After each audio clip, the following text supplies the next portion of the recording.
Hello, hello. This is Jackie again. I'm teaching you Tagalog words. I am a teacher and I'm teaching Tagalog words to or Filipino words to people who want to learn Tagalog. Either you want to visit the Philippines in the future or you have a friend that you want to impress or like talk to them in Tagalog words. So please subscribe and like my channel because so that I can make more videos. Okay, so today we're going to learn about pronoun like me or you, because that is really helpful when you're going to the Philippines. So you have to like express yourself to the people and you. So for the first one is we're gonna learn about I. So in English, I. In Tagalog, ako. I. Tagalog, ako. So, if it is you in English, you, Tagalog, ikaw. So, those are the words that we really need to learn when you go to the Philippines or to speak to local.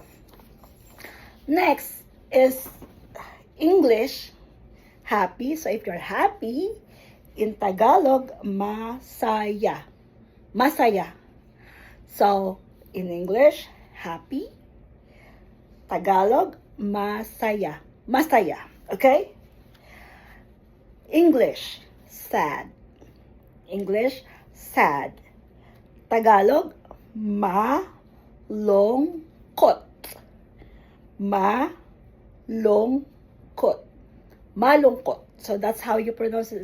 It's faster, but so I am make it slowly so that you will see how the syllables, okay? Malungkot. Malungkot.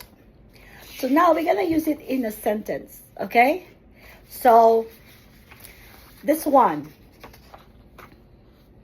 I am happy. I am happy. This is an English word.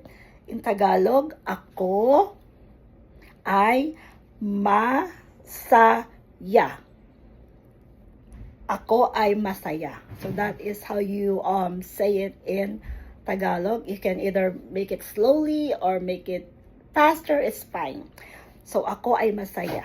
Okay?